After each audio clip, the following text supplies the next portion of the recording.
हाय, good afternoon. Lecture 7 शुरू करने जा रहे हैं हम आज पी ब्लॉक +1 के लिए, और इसमें जो ट्रेंड्स वगैरह हम लास्ट क्लास में डिस्कस कर चुके थे उसके आगे हम कंटिन्यू करेंगे। बहुत सारी चीज़ें हमें डिस्कस करनी है। बहुत सारी चीज़ें जो आज हम डिस्कस करेंगे एनसीईआरटी से रिलेटेड हैं, बोर्ड में आपके काम आने वाली चीज़ें हैं। तो चलिए हम लोग शुरू करते हैं। ग्रुप 14 एलिमेंट्स, कार्बन ग्रुप ये कहलाता है जिसमें लेड प्रेजेंट होता है। तो आपको रिवाइज करके बैठना चाहिए लेक्चर 6 पहले एक बार अच्छी तरह से, फिर उसके बाद लेक्चर 7 आपको शुरू करना चाहिए और सारी चीज आपको लिखनी चाहिए। हमने लास्ट क्लास में बिल्कुल आखिरी में ऑक्साइड्स पढ़े थे, ऑक्साइड के ट्रेंड्स पढ़े थे। डाउन द ग्रुप मूव करने पर ऑक्साइड के बेसिक बिहेवियर बढ़ते चले जाते हैं, एसिडिक बिहेवियर कम होते चले जाते हैं। एसिडिक बिहेवियर इलेक्ट्रोनेगेटिविटी के डायरेक्टली प्रोपोर्शनल होते हैं। ऑक्साइड उतना ही ज्यादा एसिडिक होगा जितना एलिमेंट ज्यादा इलेक्ट्रोनेगेटिव होगा। ये डिफरेंट एलिमेंट के लिए बात है। कार्बन का ऑक्साइड, सिलिकॉन का ऑक्साइड, इसके अलावा लेड का oxide down the group move करने पर लेड तक पहुंचते पहुंचते इलेक्ट्रोनेगेटिविटी कम हो रही है, तो एसिडिक बिहेवियर कम हो रहा है। ये बात तब के लिए है जब ऑक्सीडेशन नंबर सेम है।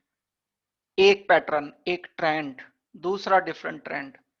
एलिमेंट एक ही है, ऑक्साइड दो हैं, जैसे कार्बन मोनोऑक्साइड, कार्बन डाइऑक्साइड, जैसे सिलिकॉन मोनोऑक्साइड, सिलिकॉन डाइऑक्साइड, जैसे लेड मोनोऑक्साइड पीबीओ, पीबीओ2। ये +4 ऑक्सीडेशन स्टेट है, +2 ऑक्सीडेशन स्टेट है सेम एलिमेंट के लिए। अब एलिमेंट अगर एक ही है तो इलेक्ट्रोनेगेटिविटी तो सेम होगी दोनों की। ऐसे केस में जब हायर ऑक्सीडेशन स्टेट होगी तो उसका ऑक्साइड ज्यादा एसिडिक होगा। यानी सेम एलिमेंट की डिफरेंट ऑक्सीडेशन स्टेट्स के लिए हायर ऑक्सीडेशन स्टेट के ऑक्साइड की एसिडिक स्ट्रेंथ ज्यादा होगी। ये ट्रेंड हमें रखना है। और ये बात सिर्फ पी ब्लॉक के लिए या 14 ग्रुप के लिए ही नहीं, ये पूरे पीरियोडिक टेबल के लिए बात ट्रू है। ये आप डी ब्लॉक में, एफ ब्लॉक में सब जगह अप्लाई कर सकते हो।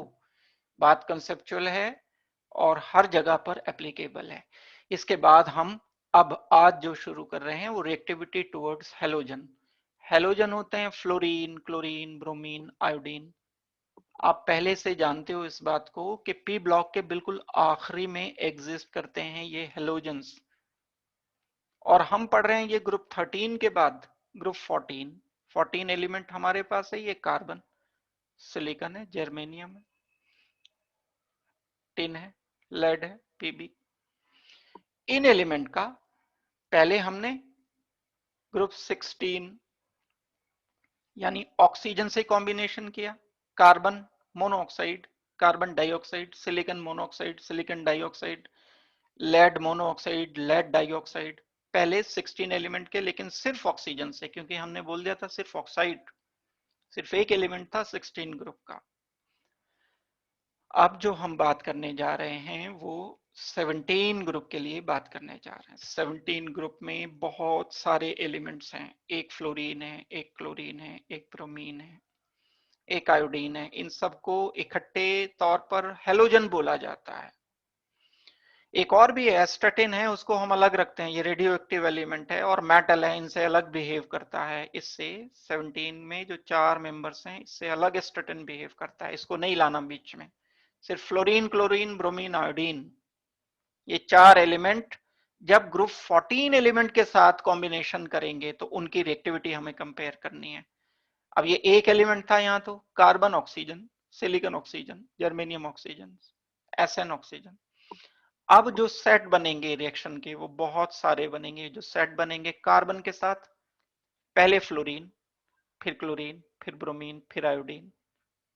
बहुत सारे कंपाउंड में लिख सकता हूं, CF, से for example 4, CCl4, CBr4, CI4।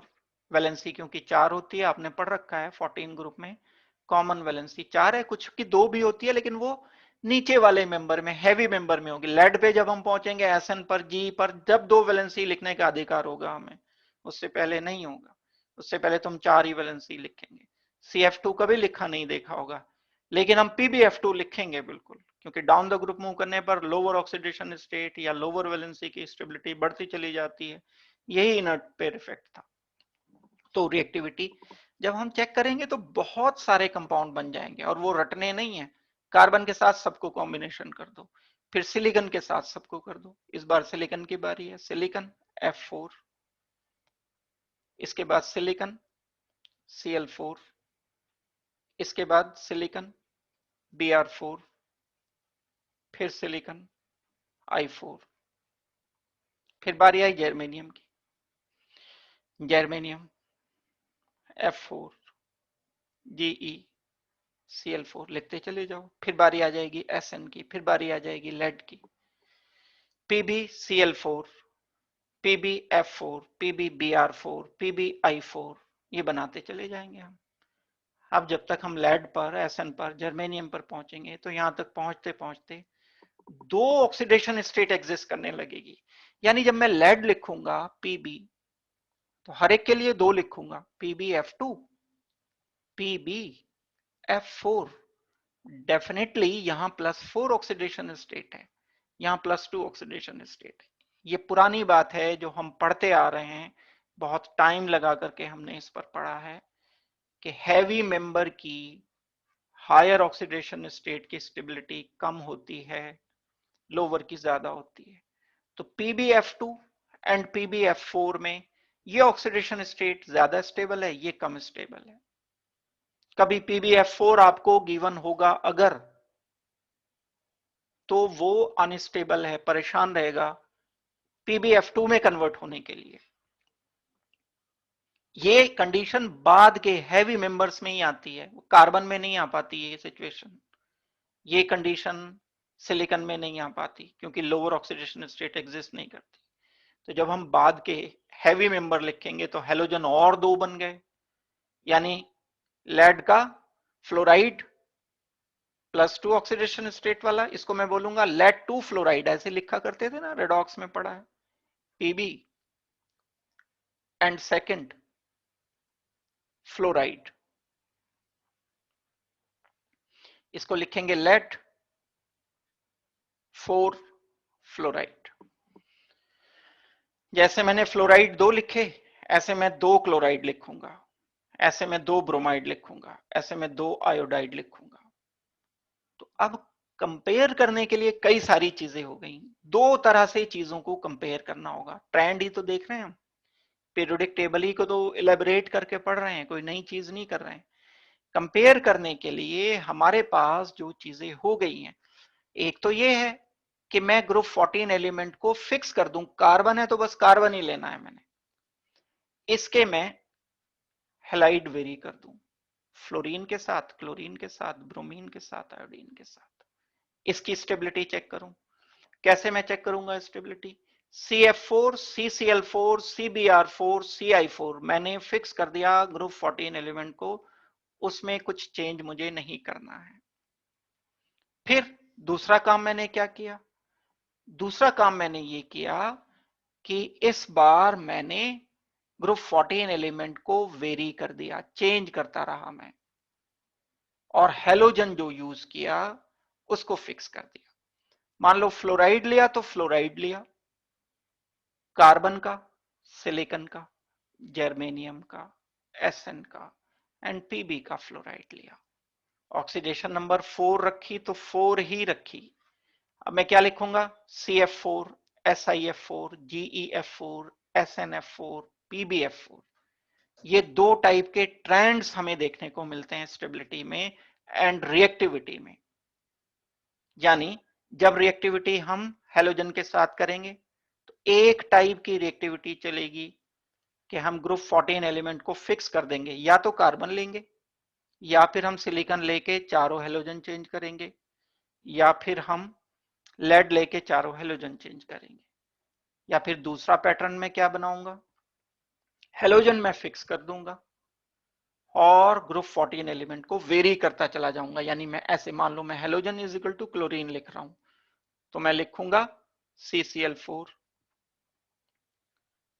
यहां पर लिखूंगा SiCl4 क्योंकि हेलोजन फिक्स कर दिया मैंने, GeCl4। अब मैं लिखूंगा SnCl4, मैं लिखूंगा PbCl4। यहां पर अगर मैं कोई एक लेकर कार्बन लेना है, सपोज करते हैं CF4, CBr4, CCl4, यहां लिखना चाहिए था, बीच में मैंने लिखा नहीं। ऑर्डर से लिखेंगे ना, पहले फ्लोराइड, फिर क्लोराइड, फिर ब्रोमाइड, फिर आयोडाइड। तो ये ध्यान रखना है कि हमें कंपैरिजन किसी एक को वेरी करके, रैंडम या मिक्स करके नहीं, कि एक बार CF4 ले लिया, एक बार SnCl4 ले लिया। इसमें तो दोनों चीजें हमने वेरी कर दी। यहां मुश्किल हो जाता है ऐसे केस में प्रॉब्लम को, रिएक्टिविटी को बताना मुश्किल हो जाता है। या तो हम हेलोजन को चेंज करते हुए रिएक्टिविटी बताएंगे, या हम इन ग्रुप 14 एलिमेंट को चेंज करते हुए रिएक्टिविटी बताएंगे। एक तो ये पैटर्न हुआ कि हमने या तो एलिमेंट चेंज किया या हेलोजन चेंज किया। एक पैटर्न ऑक्सीडेशन स्टेट का भी तो है, या तो +2 ऑक्सीडेशन स्टेट वाले या +4 ऑक्सीडेशन स्टेट वाले। यानी हम शुरू में एक स्टेटमेंट ये दे सकते हैं कि ग्रुप 14 एलिमेंट्स दो टाइप के हैलाइड्स बनाते हैं, MX2 where M is group 14 element, MX4 halogen, या तो फ्लोरीन या क्लोरीन या ब्रोमीन या आयोडीन।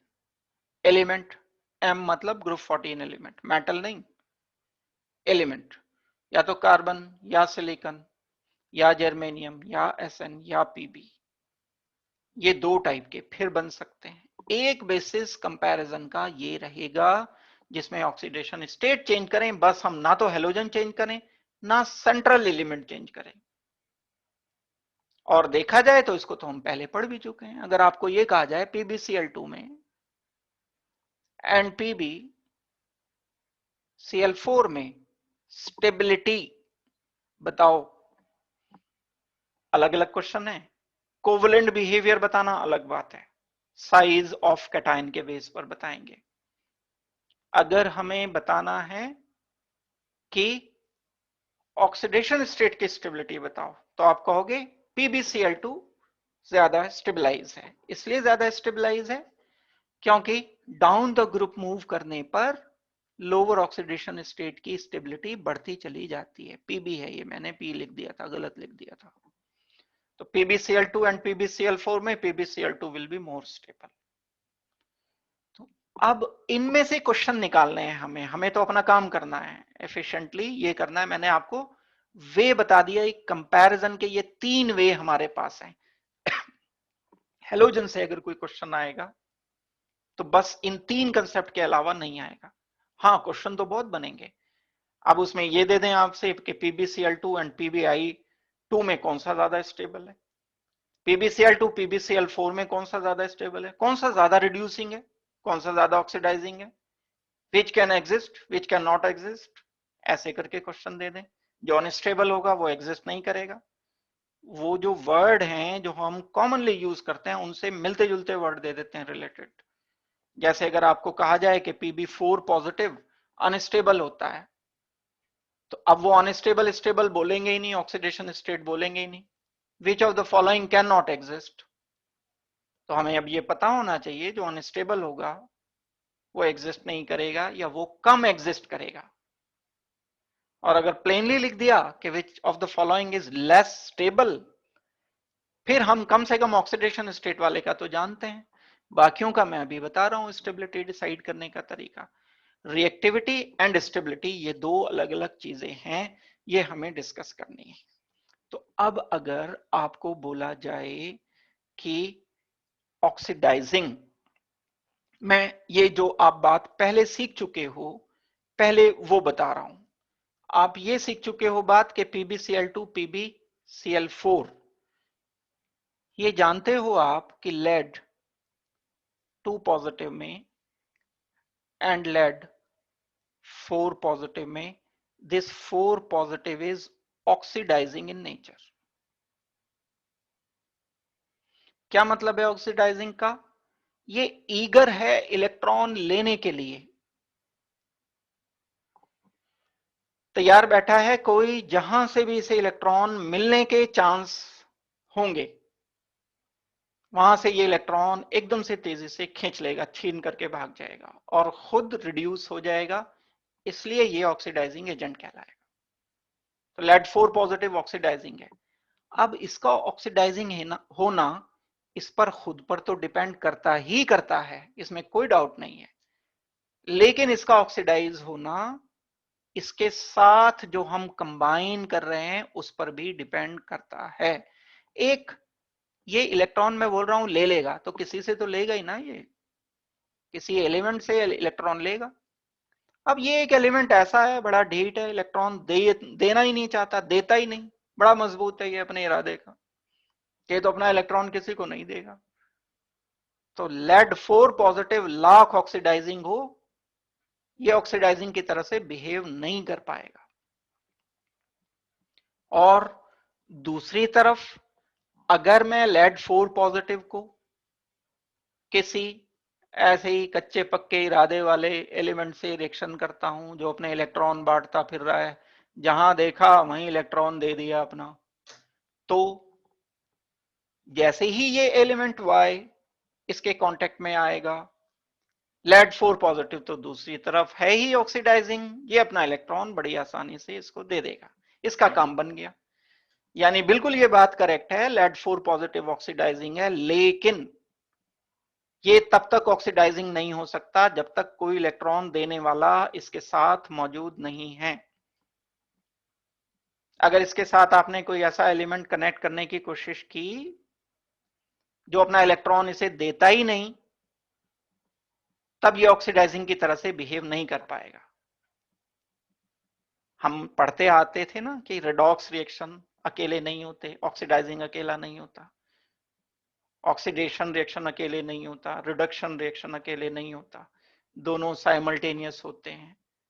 हाँ, ऐसा तो हो सकता है कि एक ज्यादा ऑक्सीडाइजिंग हो, एक कम रिड्यूसिंग हो, तो चल जाएगा, लेकिन एक बहुत बहुत कम रिड्यूसिंग है और एक बड़ा स्ट्रॉन्ग ऑक्सीडाइजिंग है, तो मुश्किल हो जाती है बात। बेस्ट रिजल्ट तो तब मिलेगा हमें कि बहुत अच्छा ऑक्सीडाइजिंग हो, बहुत अच्छा रिड्यूसिंग हो, इलेक्ट्रॉन लेने वाला तैयार बैठा है, इलेक्ट्रॉन देने वाला तैयार बैठा है, रिएक्शन आसानी से हो जाता है। इस कंसेप्ट को ध्यान में रखते हुए अब मैं ये एक बड़ी इंपॉर्टेंट प्रॉब्लम डिस्कस कर रहा हूं। हम जब लेड को छोड़ो, लेड तो हमने फिक्स कर दिया Pb4 पॉजिटिव, इसके बारे में तो पता चल गया हमें कि ये ऑक्सीडाइजिंग है। अब हम ढूंढते हैं हेलोजन, क्योंकि अब बात हेलोजन की हो रही है तो हेलोजन ही की बात करेंगे, किसी और को, लेकिन हेलोजन एक तो नहीं है, हेलोजन तो बहुत सारे हैं। हेलोजन तो F नेगेटिव भी है, हेलोजन तो Cl नेगेटिव भी है, हेलाइड बल्कि, क्योंकि जब मैं पॉजिटिव ले रहा हूं तो मैं नेगेटिव यूज करूंगा ना यहां, क्योंकि सॉल्ट तो तभी बनेगा अगर मैं लिख रहा हूं PbCl4 और मैं कह रहा हूं कि ये 4 पॉजिटिव है, तो ये Cl1 नेगेटिव होगा मल्टीप्लाइड बाई 4, तभी तो ये 4 नेगेटिव 4 पॉजिटिव के बराबर होंगे। हेलोजन बोलने का मतलब हैलाइड आयन हुआ, अगर लेड 4 पॉजिटिव के साथ मैंने कंबाइन कर दिया। चलो कर देते हैं, F नेगेटिव को एक बार करेंगे, एक बार Cl नेगेटिव को करेंगे, एक बार Br नेगेटिव को करेंगे, एक बार I नेगेटिव को करेंगे। अब इलेक्ट्रॉन देने की टेंडेंसी, फ्लोरीन बहुत ज्यादा इलेक्ट्रोनेगेटिव है, इलेक्ट्रोनेगेटिव उसको कहते हैं जो इलेक्ट्रॉन बाहर से अपनी तरफ खींचता है, देता नहीं है। तो F negative is less reducing in nature. Reducing किसे कहते हैं? जो इलेक्ट्रॉन देने वाले एलिमेंट होते हैं। अब मैं कंपैरिजन करना चाहता हूं कि F नेगेटिव अच्छा रिड्यूसिंग है या Cl नेगेटिव है या Br नेगेटिव है या I नेगेटिव है। आप इलेक्ट्रोनेगेटिविटी जानते हो, इलेक्ट्रोनेगेटिविटी का मतलब इलेक्ट्रॉन पेयर को अपने पास होल्ड करके रखने की टेंडेंसी, और ये F नेगेटिव क्या है? नेगेटिव दो इलेक्ट्रॉन का पेयर ही है। अब ये इलेक्ट्रॉन दो इलेक्ट्रॉन को अपनी तरफ खींच के रख रहा है तो एक भी नहीं निकलने देगा उसमें से बाहर, क्योंकि ये बहुत स्ट्रॉन्ग इलेक्ट्रोनेगेटिव एलिमेंट है। क्लोरीन कुछ कम इलेक्ट्रोनेगेटिव हो गया तो इसकी इलेक्ट्रॉन देने की टेंडेंसी कुछ बढ़ गई, Br की और बढ़ गई, I नेगेटिव की और बढ़ गई। That means as we move down the group, reducing behavior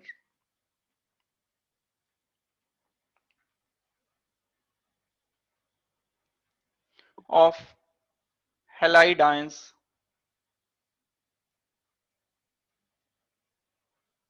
increases।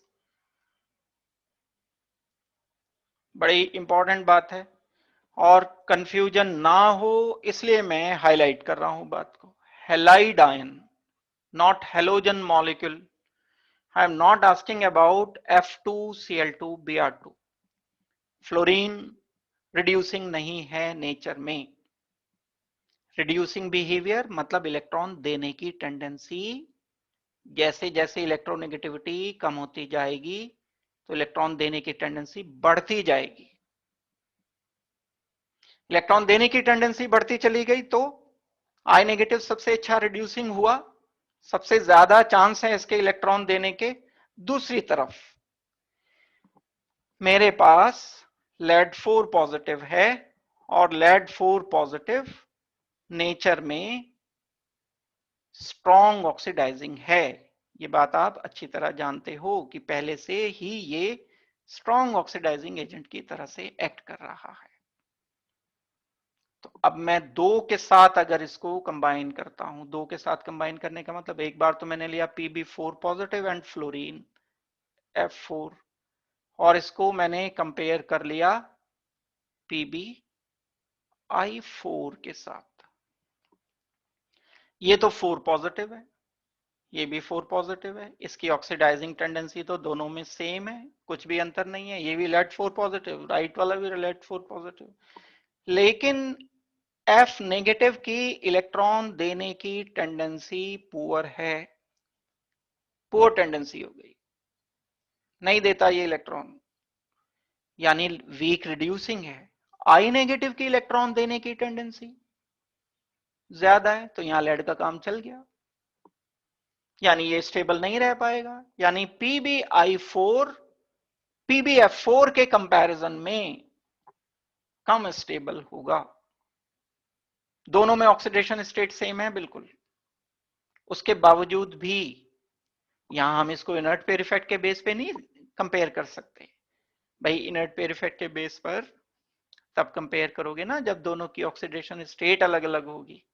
दोनों की 4 पॉजिटिव ऑक्सीडेशन स्टेट है, लेकिन दोनों में सॉरी हैलाइड आयन दोनों में अलग अलग।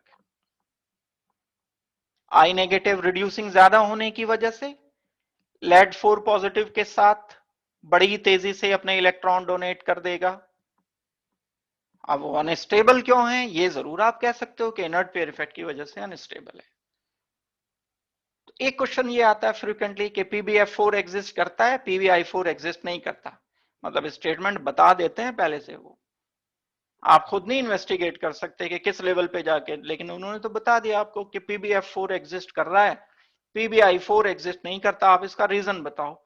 आप रीजन बताओगे because I negative connected with Pb4 positive is more reducing and it can easily give its electron to Pb4 positive, तो इसलिए ये एग्जिस्ट नहीं कर पाएगा। बड़ी इंपॉर्टेंट प्रॉब्लम है ये। क्वेश्चन इसका लिखना चाहो तो क्वेश्चन लिख ही लो, PbCl4 से भी आ जाता है। PbCl4 एग्जिस्ट, जब PbCl4 एग्जिस्ट करेगा तो PbF4 तो करेगा ही करेगा, वो तो उससे भी ज्यादा, उससे भी कम रिड्यूसिंग है F नेगेटिव तो Cl से भी। while PbI4 does not exist।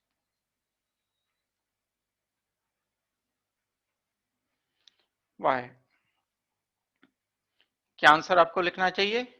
Because I negative is more reducing than Cl negative. It can give electrons to lead 4 positive to reduce into, electron मिल गए तो ये तो Pb2 पॉजिटिव में कन्वर्ट हो जाएगा, 2 पॉजिटिव में ये कन्वर्ट हुआ और PbI4 खुद से एकदम से आयोडीन लिबरेट करके PbI2 में कन्वर्ट हो जाएगा, PbI4 से PbI2 बन जाएगा। और ये कॉन्सिक्वेंस किसका है? इनर्ट पेयर इफेक्ट का कॉन्सिक्वेंस है ये। ठीक हो गई बात? यहां तक क्लियर है? यहां तक किसी का कोई डाउट है तो पूछो। बस अब ये बात मैंने आपको लिखा नहीं है, बहुत ज्यादा इसमें कुछ और डिस्कशन का नहीं है, आसान बात है, बड़ी इंपॉर्टेंट बात है ये बात। लेड एंड एसएन के लिए है, जो कि बड़े कैटायंस हैं। बड़े कैटायन कोवलेंट कम बनाते हैं, आयोनिक बनाते हैं, बाकी छोटे कैटायंस जो होंगे, बड़े एनायन जो होंगे, वो सब कोवलेंट बनाएंगे। PbI4 एग्जिस्ट नहीं करता, यह भी मैंने एक्सप्लेन किया डिटेल के साथ। ये इनर्ट पेयर इफेक्ट की वजह से एक ऐसा है, नंबर 1 पॉइंट। नंबर 2 भी है, अगर आपने सिर्फ ये दे दिया रीजन कि ये सिर्फ इनर्ट पेयर इफेक्ट की वजह से ऐसा है, तो एकदम से आंसर आएगा कि PbF4 तो एग्जिस्ट करता है, वहां तो 4 पॉजिटिव है, फिर क्यों है? तो एक और रीजन है कि यहां आई नेगेटिव रिड्यूसिंग भी है। ठीक है, Pb4 पॉजिटिव अनस्टेबल है, ये इलेक्ट्रॉन लेना चाहता है, लेकिन इलेक्ट्रॉन देने वाला भी चाहिए, आई नेगेटिव इलेक्ट्रॉन देने वाला है। तो due to inert pair effect, stability of MX2 type halide increases. जैसे जैसे हम डाउन द ग्रुप मूव करते हैं, ऐसे ऐसे हैवी एलिमेंट की लोअर ऑक्सीडेशन स्टेट की स्टेबिलिटी बढ़ती चली जाती है, और उसका कॉन्सिक्वेंस क्या निकलेगा? ये कॉन्सिक्वेंस निकल जाएगा, जो हैवी मेंबर की हायर ऑक्सीडेशन स्टेट है वो कम स्टेबल होगी, लोअर ऑक्सीडेशन स्टेट ज्यादा। लाइट जो मेंबर हैं उनकी हायर ऑक्सीडेशन स्टेट यानी 4 पॉजिटिव ज्यादा स्टेबल है। यही बात हम इनर पेयर इफेक्ट में पढ़ते चले आ रहे हैं। इस रेफरेंस में ये तो हो गया हैलाइड, और अगर हम इस हैलाइड के साथ ही बॉन्ड डिसोसिएशन एनर्जी का रिलेशन करें तो बड़ा सिंपल है। मैं बिल्कुल एक साथ एक ग्लिम्स में बता रहा हूं बॉन्ड डिसोसिएशन एनर्जी का, हाइड्रोलिसिस से भी पहले बताता हूं इसको।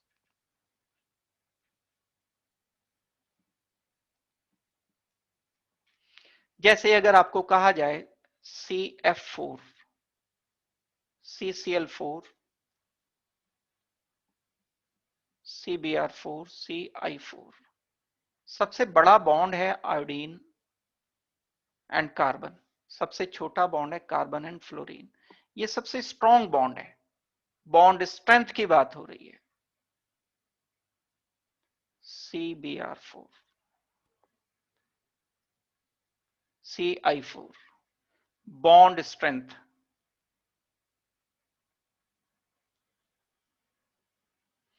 बॉन्ड एनर्जी सबसे ज्यादा, बॉन्ड स्ट्रेंथ सबसे ज्यादा, बॉन्ड तोड़ना सबसे मुश्किल कार्बन फ्लोरीन बॉन्ड सबसे स्ट्रॉन्ग है। छोटे बॉन्ड स्ट्रॉन्ग बॉन्ड होते हैं। बॉन्ड डिस्टेंस का आपने रिलेशन बॉन्ड स्ट्रेंथ से कभी पढ़ा होगा केमिकल बॉन्डिंग में, जितना छोटा बॉन्ड उतना स्ट्रॉन्ग बॉन्ड। ये एक जनरल ट्रेंड, हम किसी एक एलिमेंट को कॉमन रखते हुए किसी दूसरे से कंपेयर कर सकते हैं। एक एलिमेंट कॉमन रख रखा है हमने, कार्बन कार्बन कार्बन सब में कॉमन है, हेलोजन चेंज करते चले जा रहे हैं, फ्लोरीन क्लोरीन ब्रोमीन आयोडीन कर दिया। तो इस हिसाब से देखा जाए तो बॉन्ड डिसोसिएशन एनर्जी सबसे ज्यादा CF की है। यानी एक वर्ड आता है थर्मल स्टेबिलिटी।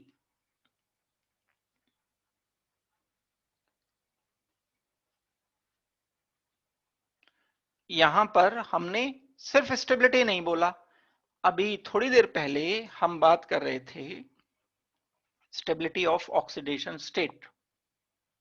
4 पॉजिटिव ज्यादा स्टेबल है, 2 पॉजिटिव ज्यादा स्टेबल है, वो स्टेबिलिटी अलग थी। स्टेबिलिटी बहुत सारे टाइप की होती है।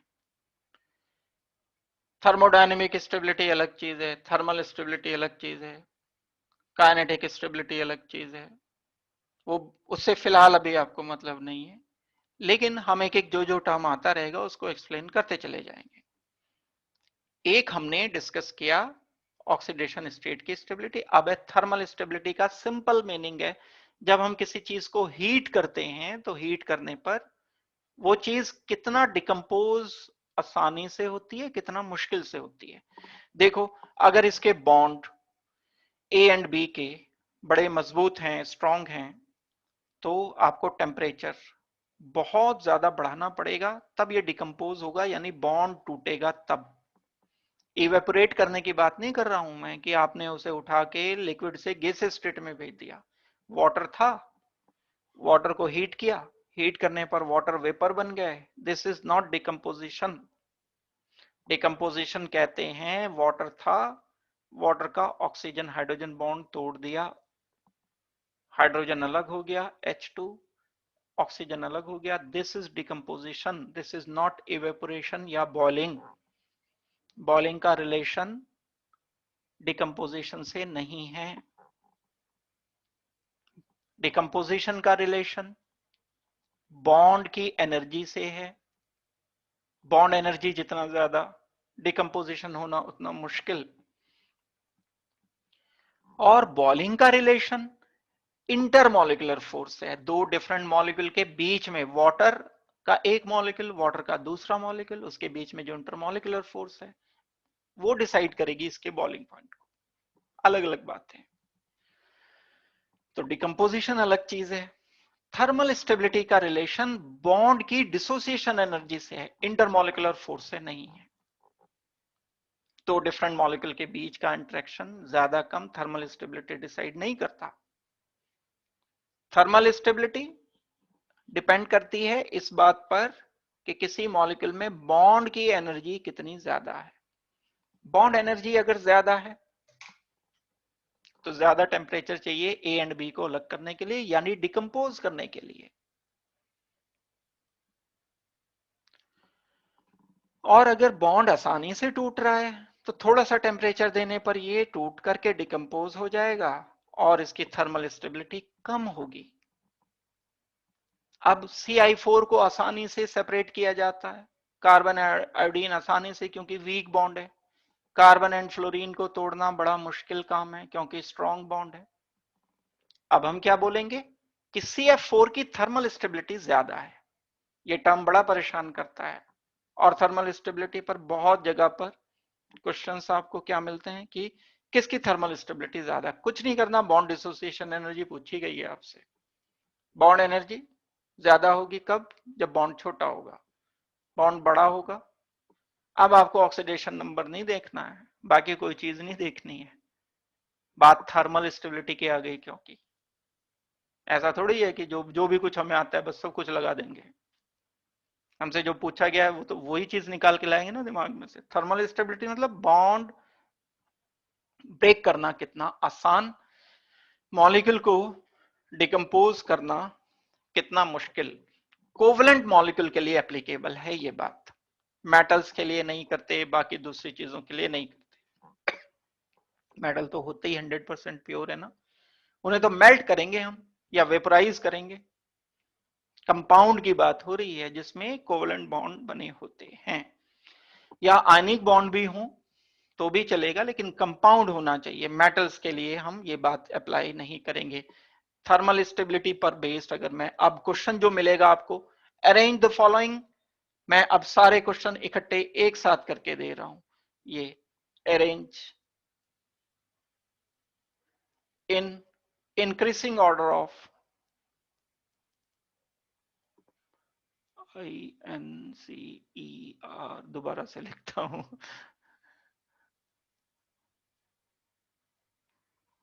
केमिस्ट्री में दिमाग लग जाता है ना तो स्पेलिंग इधर उधर हो जाती है। Order of thermal stability.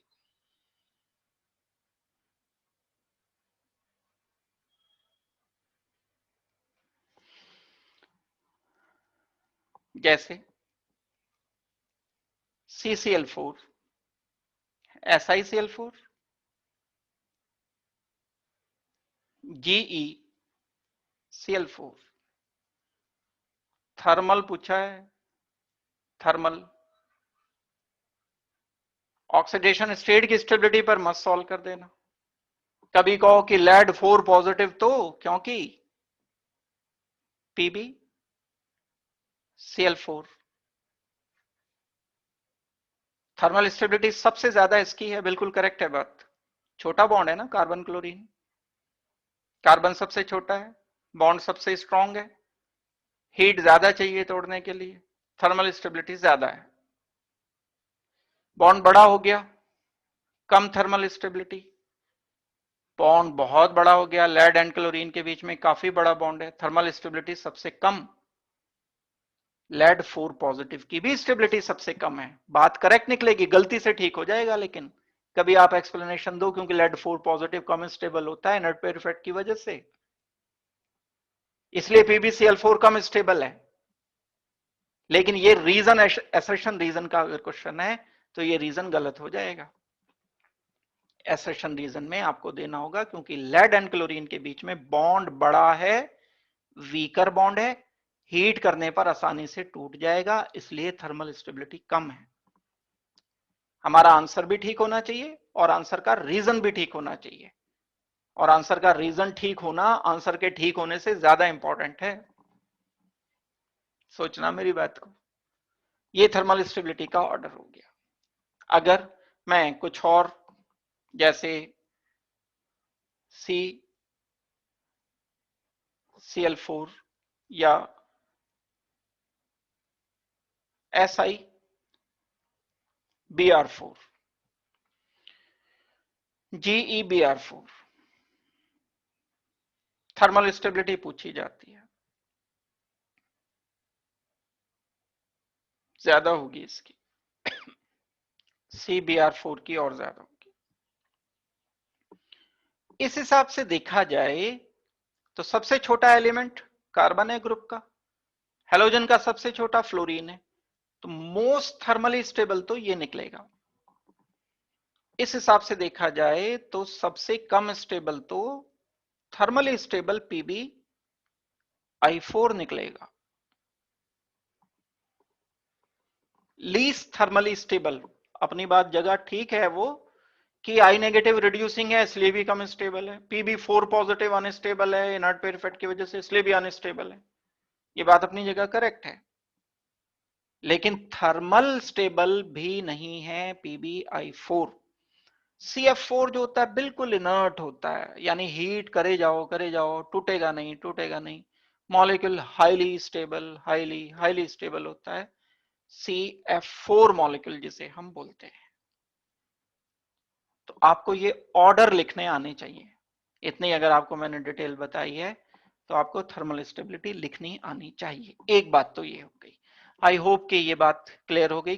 किसी को डाउट कुछ है तो पूछो जल्दी से। मेरी बात क्लियर हो गई होगी आप लोगों को। हाइड्रोलिसिस टेट्राहेलाइड का, टेट्राक्लोराइड का, क्लोराइड का ही नहीं, हेलाइड भी ले सकते हो, फ्लोराइड ले लो, ब्रोमाइड ले लो, आयोडाइड ले लो।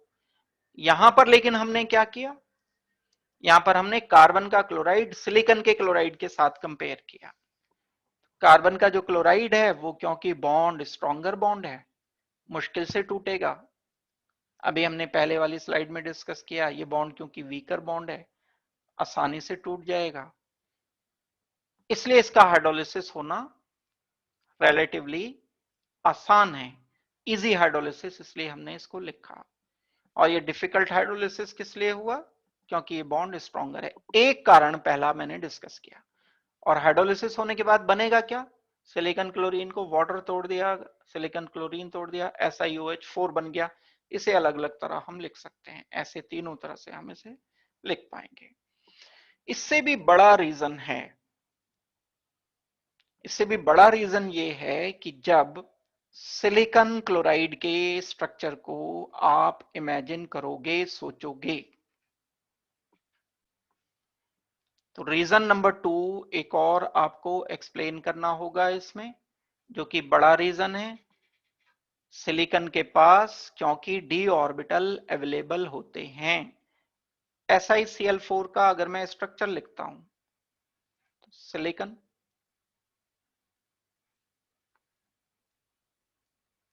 4 इलेक्ट्रॉन सिलिकॉन के आउटर शेल में थे, 4 क्लोरीन के साथ इसने सिंगल सिंगल बॉन्ड बनाकर ये टेट्राहेड्रल स्ट्रक्चर, एक सिग्मा बॉन्ड, दूसरा सिग्मा बॉन्ड, तीसरा सिग्मा बॉन्ड, चौथा सिग्मा बॉन्ड, ये है 3s 3p orbital and 3d orbital खाली पड़ा हुआ है।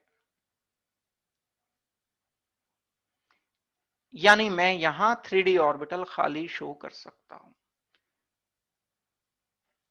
रिएक्शन कैसे होता है कोई भी, जब हम दो चीजों को मिक्स करते हैं तो मॉलिक्यूल एक दूसरे के साथ कोलाइड करते हैं, कोलिजन होता है, तब जाकर के कोई केमिकल रिएक्शन होता है। जैसे वाटर मॉलिक्यूल है, ये वाटर मॉलिक्यूल सिलिकॉन क्लोराइड के साथ रिएक्शन करना चाहता था SiCl4 के साथ, इसके ये खाली ऑर्बिटल इसको इनवाइट करेंगे बॉन्ड बनाने के लिए, ऑक्सीजन का लोन पेयर यहां ये खाली ऑर्बिटल के साथ कुछ इंटरेक्शन करेगा, यानी ऑक्सीजन एंड सिलिकॉन में एफिनिटी है, इंटरेक्शन है।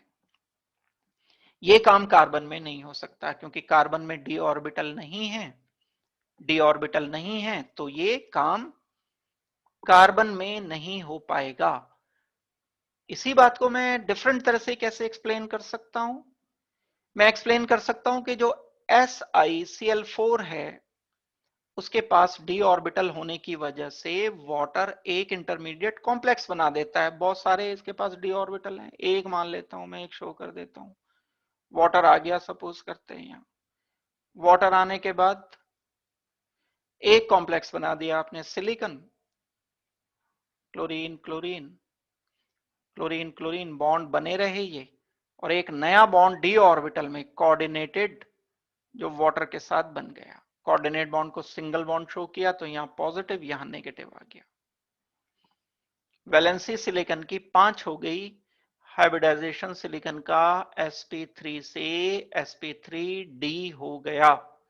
अब नया काम एक होगा कि यहां से पॉजिटिव चार्ज को खत्म करने के लिए H पॉजिटिव हटा, यहां से सिलिकॉन से क्लोरीन Cl माइनस हुआ, Cl नेगेटिव हटा तो ये न्यूट्रल हो गया, यानी Si Cl3 रह गया कुल मिलाकर, यहां OH2 पॉजिटिव की जगह OH रह गया, प्लस ये Cl negative H positive HCl हो गया। एक सब्स्टिट्यूशन हुआ, ये एक वाटर मॉलिक्यूल इस तरह से हटा, और ये काम किसके कारण हुआ, किसकी बदौलत हुआ ये काम, सिलिकॉन के खाली ऑर्बिटल की वजह से ये कुछ हो पाया। अगर सिलिकॉन की जगह कार्बन होता तो उस पर खाली ऑर्बिटल नहीं होता, अगर खाली ऑर्बिटल नहीं होता तो ये काम नहीं हो सकता था। यानी कार्बन में ये काम नहीं होने लग रहा है, कार्बन में ये काम बड़ा डिफिकल्ट है। तो ये एक और एक्सप्लेनेशन है हमारे पास। वो बात अपनी जगह करेक्ट है कि silicon chlorine bond weak bond होता है,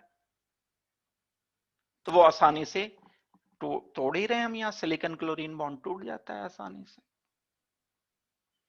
तो इसका वीक होना भी काम करता है, खाली ऑर्बिटल होना भी रीजन, एक बड़ा रीजन है। जैसे मैंने एक क्लोरीन को सब्स्टिट्यूट किया, ऐसे दूसरे को कर दो, एक बार फिर वाटर लाओ, फिर क्लोरीन हटाओ, 2 OH आ गए, फिर एक बार वाटर लाओ, क्लोरीन हटाओ, 3 OH आ गए, फिर एक बार वाटर लाओ, Cl हटाओ, 4 OH आ गए। वही फाइनली हम लिख रहे थे। तो हमें एक्सप्लेनेशन में क्या देना होगा अगर रीजनिंग का क्वेश्चन आता है लिखने के लिए कि why hydrolysis of SiCl4 is easy and hydrolysis of PbCl4 is easy, hydrolysis of SnCl4 is easy while hydrolysis of CCl4 is difficult। तो आप बाकी सारे रीजंस के साथ रीजन क्या दोगे, क्योंकि सिलिकॉन के पास d ऑर्बिटल खाली होते हैं, so water can interact with these vacant d orbitals easily to give hydrolyzed product। और ये मैंने मैकेनिज्म जो सामने लिखा है एग्जैक्टली ये मैकेनिज्म है। आप चाहे सिलिकॉन ले लो एटम, चाहे यहां सिलिकॉन की जगह लेड क्लोराइड टेट्राक्लोराइड लिख दो, चाहे आप GeCl4 लिख दो। तो ये एक बड़े इंपॉर्टेंट डिस्कशन में से एक डिस्कशन है। रीजन मैंने दो बताए, silicon chlorine bond weak bond होता है नंबर 1, दूसरा रीजन कुछ याद नहीं भी रहेगा, सिर्फ इतना भी लिख दोगे क्योंकि सिलिकॉन के पास डी ऑर्बिटल खाली होते हैं, तो इसलिए वो वाटर से ज्यादा इंटरेक्शन करता है, इसलिए ज्यादा हाइड्रोलाइज होता है। वैसे तो पूरा जो डिटेल्ड मैकेनिज्म है ये कंपटीशन के लिए बहुत काम की बात है। एनसीईआरटी में बिल्कुल एज इट इज ऐसे ही दिया हुआ है जैसे मैंने ये आपको हाइड्रोलिसिस बताया है, ऐसा ही हाइड्रोलिसिस एनसीईआरटी में एक्सप्लेन किया गया है। तो वेल, जो आपको लिखना होगा वो इस तरह से, ये MX4 वाटर, अब यहां मैंने तो आपको बॉन्ड अलग अलग लिख करके डिटेल से बता दिए, यहां 4 वाटर मॉलिक्यूल इकट्ठे सब्स्टिट्यूट कर दिए गए और साथ में 4 HX लिखने पड़ेंगे आपको, प्लस 4HX 4H2O।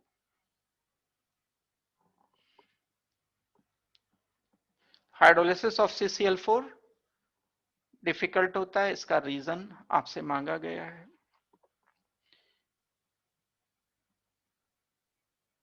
क्यों आसानी से हो जाते हैं SiCl4? क्योंकि डी ऑर्बिटल अवेलेबल होते हैं। तो अगर आपको लैंग्वेज नोट करनी होगी या एक्सप्लेन करना होगा तो आप इसे प्रॉपरली एक्सप्लेन कर दोगे। एक बात तो ये हो गई। इस सारी बात को हम एक्सप्लेन कैसे करेंगे ये मैं बता रहा हूं अभी आपको। लिखेंगे कैसे, मतलब जो बॉन्ड्स के फॉर्म में मैकेनिज्म जैसे मैंने अभी लिख करके बताया था, तो वो रिप्रेजेंटेशन भी आप साफ तरह से लिख सकते हो। वाटर का जो रिएक्शन हम दिखाएंगे, ये रिएक्शन हम दिखा सकते हैं वाटर का, डी ऑर्बिटल खाली होने की वजह से ये आया। ये मैं करा चुका आपको, लेकिन ये थोड़ा साफ साफ लिखा हुआ है, वो मैंने हैंड राइटिंग में लिखा था। 5 डी ऑर्बिटल खाली हैं, पहले ये वाटर आएगा, मैंने इंटरमीडिएट लिख दिया था, यहां डायरेक्ट HCl माइनस कर दिया, ये HCl इकट्ठे हटा दिया गया, एक HCl हटा, एक आया, फिर बाकी ये 3 OH 3 Cl से रिप्लेस हुए, ये साइमल्टेनियस शो कर दिए गए। इसको हम बोलते हैं, ये क्या बना था, H4SiO4 सिलिसिक एसिड।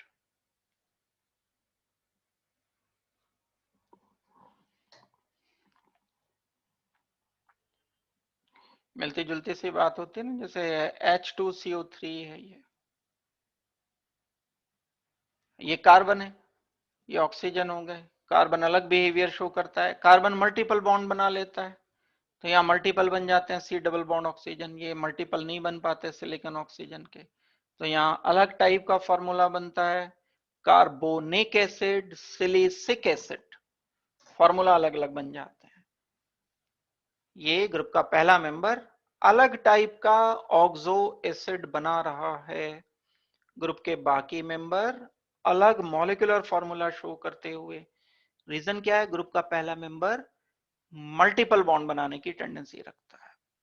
रिलेट करो उस बात से जो हमने शुरू में डिस्कस की थी लेक्चर 1 में, कि ग्रुप का पहला मेंबर यानी कार्बन ग्रुप के बाकी मेंबर से डेविएशन शो करता है। वेल, इससे तो कोई मतलब इसका नहीं है हाइड्रोलिसिस से।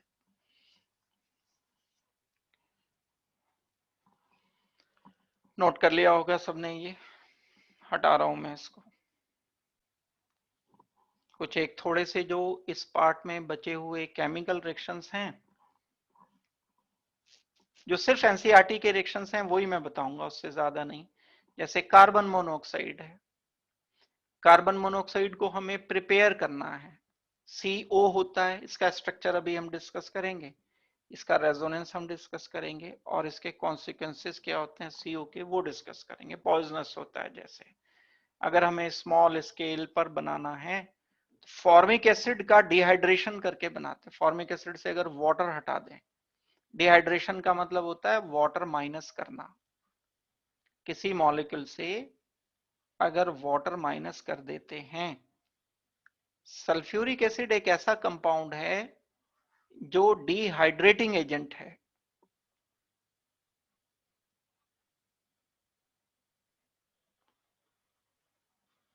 ये बातें जो मैं बता रहा हूं भूलने नहीं है। जब मैंने बोला डिहाइड्रेटिंग एजेंट मींस ऐसा कोई रिएजेंट जो वाटर एब्जॉर्ब कर लेता है, ऐसा कोई रिएजेंट जो वाटर को किसी मॉलिक्यूल से बाहर निकाल देता है। तो सल्फ्यूरिक एसिड का यूजुअली इस्तेमाल करते हैं हम वाटर हटाने के लिए, किसी मॉलिक्यूल से वाटर को बाहर खींच करके लाना है। ये डिहाइड्रेटिंग एजेंट हम यूज करते हैं, ये वाटर हट जाता है, CO अलग हो गया, H2O अलग हो गया। ज्यादा टेम्परेचर पर यह काम होता है, लगभग 100 डिग्री सेल्सियस पर हम ये रिएक्शन करते हुए कार्बन मोनोऑक्साइड बना लेते हैं। और अगर हमें लार्ज स्केल पर बनाना होता है, कमर्शियली बनाना है, तब हम डिफरेंट मेथड इस्तेमाल करते हैं। फिर हम स्टीम लेते हैं, वाटर को स्टीम में कन्वर्ट कर देते हैं हाई टेम्परेचर पर, और उसे बहुत ज्यादा तेज गर्म कार्बन पर इंटरेक्ट करते हैं, जिससे कार्बन मोनोऑक्साइड बन जाता है। कार्बन मोनोऑक्साइड एंड H2O, ये स्टीम है। हाई टेम्परेचर देखो कितना ज्यादा टेम्परेचर लिया, लगभग 1000 डिग्री सेल्सियस के आसपास तक टेम्परेचर लिया गया है। तो ये H2O नहीं बना, H2 बना, ये खुद फ्लेमेबल है। कार्बन मोनोऑक्साइड, ये दोनों मिल करके वाटर गैस कहलाती हैं। अगर कभी आपने छोटे क्लास में कहीं पढ़ा हो 9th-10th में, तो इसको हम वाटर गैस कहते हैं, कार्बन मोनोऑक्साइड एंड हाइड्रोजन के मिक्सचर को।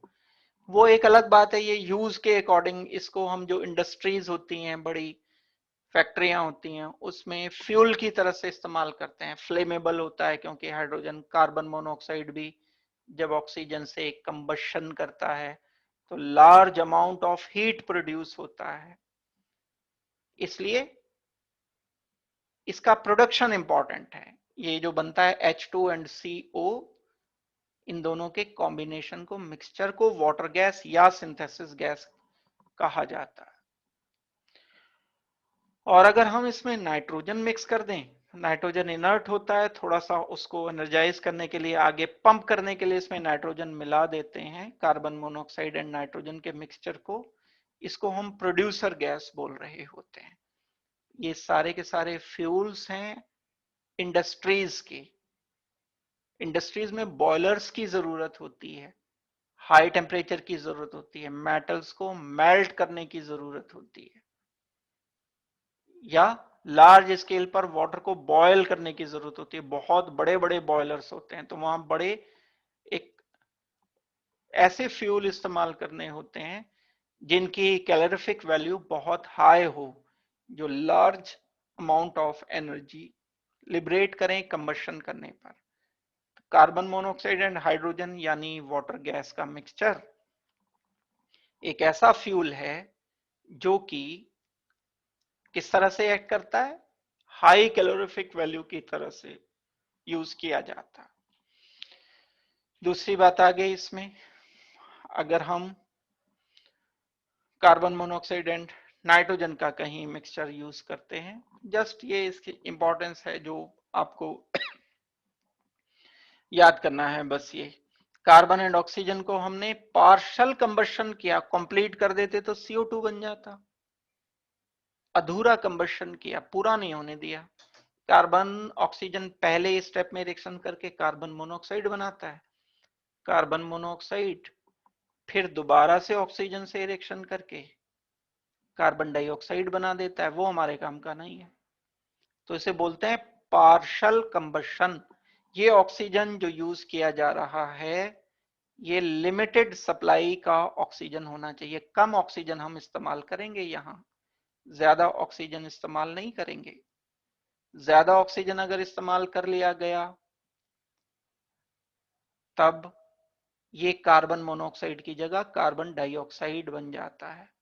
तो हमें क्या लिखना होगा, when carbon is heated with limited supply of oxygen in presence of nitrogen. Nitrogen तो इनर्ट होता है, नाइट्रोजन एक ऐसा मॉलिक्यूल है जो जल्दी से रिएक्शन नहीं करता, बहुत मुश्किल से रिएक्शन करता है नाइट्रोजन। तो इन दोनों का जो मिक्सचर है, जो इधर जितना नाइट्रोजन लिया उतना नाइट्रोजन इधर बचा रह गया, इन दोनों का मिक्सचर कहलाएगा प्रोड्यूसर गैस। और ये भी इंडस्ट्रियल फ्यूल की तरह से इस्तेमाल होता है। एक बात ये हो गई। दूसरी बात, हम प्रॉपर्टीज पर अगर इसके आते हैं, कार्बन मोनोऑक्साइड की बात मैं कर रहा हूं। कलरलेस है ये, ओडरलेस होती है और वाटर में डिजॉल्व नहीं होती, ये काम की बात है। अच्छी बात है, ये डिजॉल्व हो जाया करती तो बड़ी खतरनाक बात थी। लेक्स में, रिवर्स में कार्बन मोनोऑक्साइड जो इंडस्ट्रीज से निकलती है उसमें डिजॉल्व होकर के जो वेजिटेशन है, लिविंग सिस्टम है, उसको हर्ट करना था। वाटर में बहुत ही कम डिजॉल्व होती है ये, लेकिन ये हाईली पॉइजनस गैस है। कार्बन मोनोऑक्साइड जो होती है बड़ी डेंजरस होती है, पावरफुल रिड्यूसिंग एजेंट की तरह से ये एक्ट करती है। इसकी टेंडेंसी क्या है कि इसको कहीं से अगर ऑक्सीजन मिल जाता है तो उस ऑक्सीजन को ले लेती है। जैसे FeO, कार्बन मोनोऑक्साइड, तो छीन लेगी इससे ये ऑक्सीजन को। तो जो ऑक्सीजन ले लेते हैं वो क्या कहलाते हैं? लेने वाले, देने वाले नहीं। ऑक्सीजन लेने वाले कहलाते हैं रिड्यूसिंग एजेंट। कितने लोग आंसर सोच पाए? ऑक्सीजन जो कहीं से छीन लेते हैं, ले लेते हैं, जो ऑक्सीजन देते हैं वो ऑक्सीडाइजिंग एजेंट होते हैं।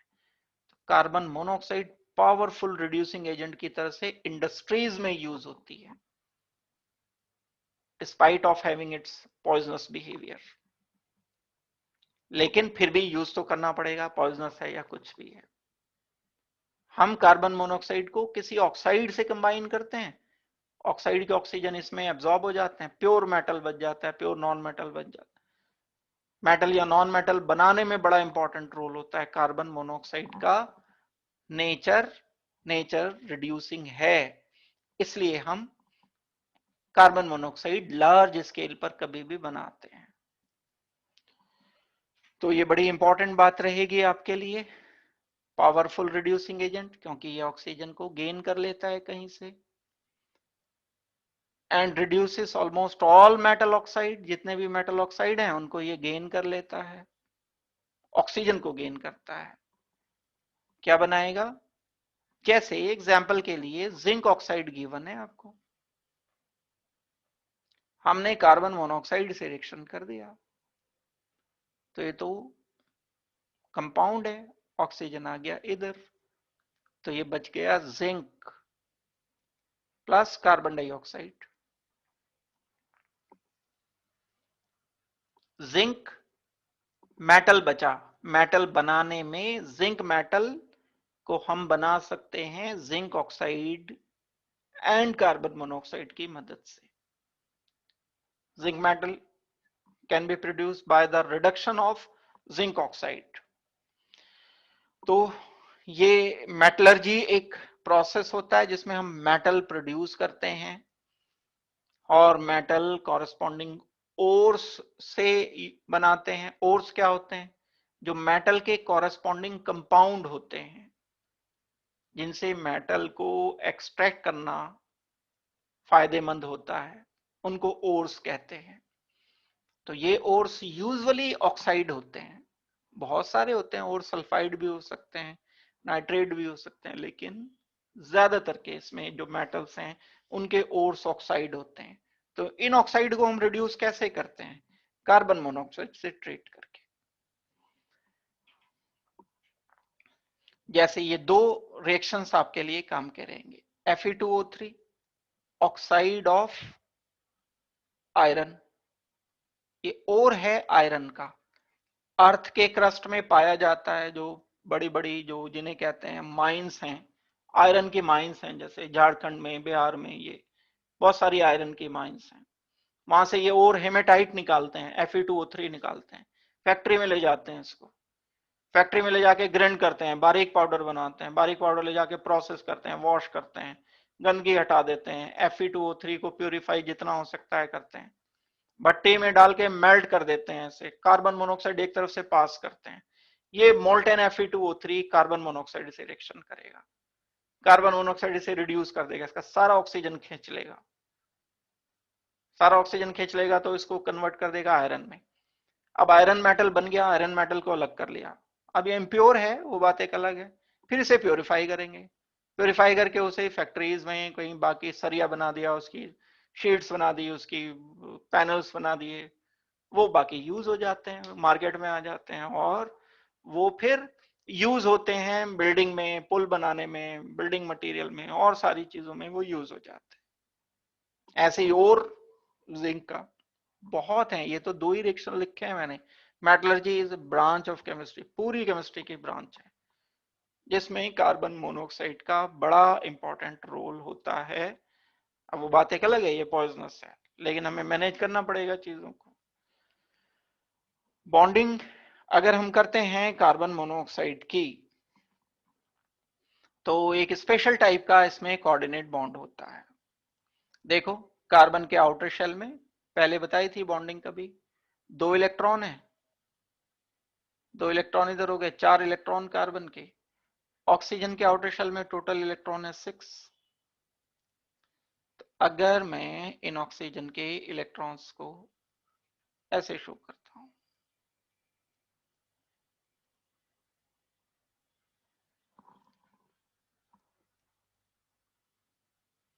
कार्बन के 2 इलेक्ट्रॉन एंड इस ऑक्सीजन के ये 2 इलेक्ट्रॉन से, तो कर ली शेयरिंग,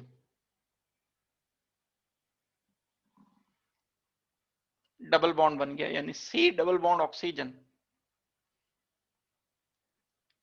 फिर भी ऑक्सीजन के पास तो पूरा हो गया ऑक्टेट, लेकिन कार्बन के अभी भी 1 2 3 4 5 6 है। तो ये ऑक्सीजन अपना कोऑर्डिनेट बॉन्ड बनाने के लिए इलेक्ट्रॉन पेयर देता है। बॉन्डिंग बड़ी इंपॉर्टेंट है कार्बन मोनोऑक्साइड की। कोऑर्डिनेट बॉन्ड मैं ऐसे भी लिख सकता हूं, ऐसे भी लिख सकता हूं, कोऑर्डिनेट बॉन्ड हटा दो, नेगेटिव पॉजिटिव लिख दो, ये लिखा जा सकता है। ये कोऑर्डिनेट बॉन्ड रिप्रेजेंट करने का तरीका है। कैसे लिखोगे? ये इलेक्ट्रॉन कार्बन के हो गए, क्रॉस वाला कार्बन का दिखाता हूं मैं।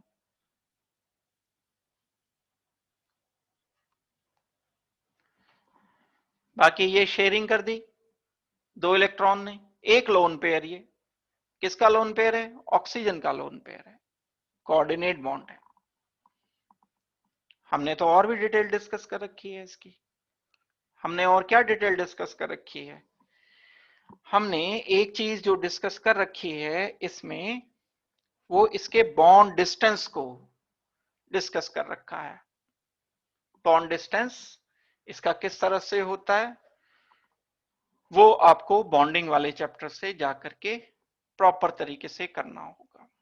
एक और यहां इंपॉर्टेंट डिस्कशन है जो आपका एनसीईआरटी में गिवन है, और कॉम्पिटिटिव एग्जाम के लिए भी वो काफी इंपॉर्टेंट है, जिसे हम कहते हैं कार्बन मोनोऑक्साइड की बॉन्डिंग मेटल्स के साथ।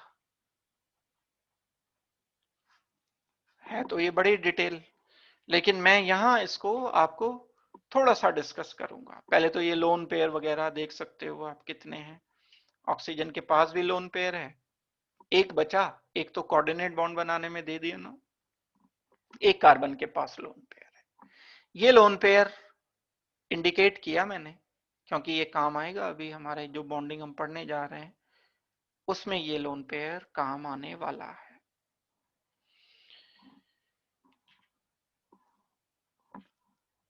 ये तो बॉन्डिंग हो गई, कर चुके हैं हम इसे।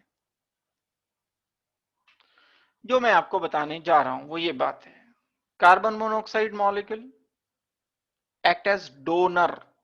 डोनर किसे कहते हैं? कोऑर्डिनेट बॉन्ड बनाने में जो इलेक्ट्रॉन अपना लोन, जो एलिमेंट अपना लोन पेयर डोनेट करता है उसको हम कहते हैं लुईस बेस। पिछले लेक्चर में भी ये बात आई थी। लुईस बेस किसे कहते हैं? जैसे अमोनिया लोन पेयर है, जैसे वाटर।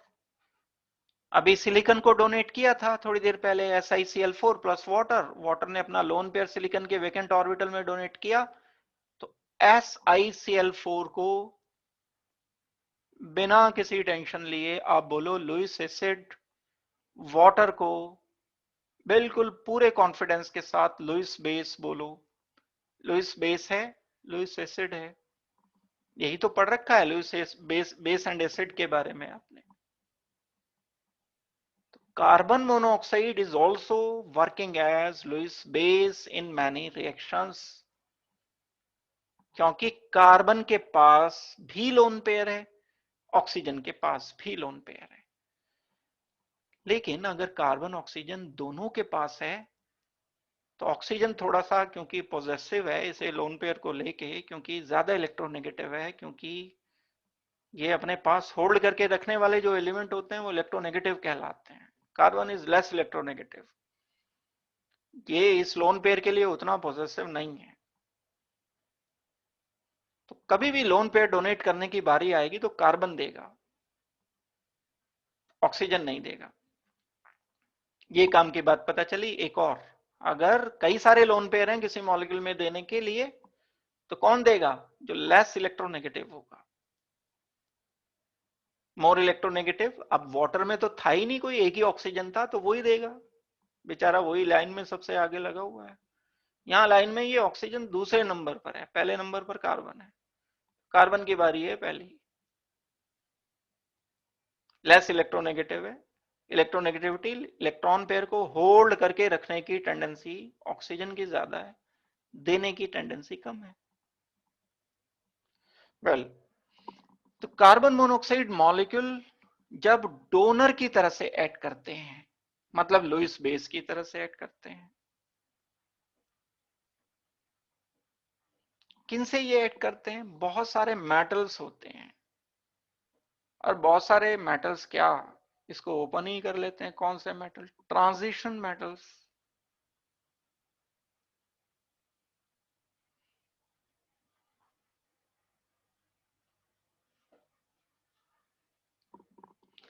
या तो ट्रांजिशन मेटल्स या उनके आयंस। कौन से ट्रांजिशन मेटल्स?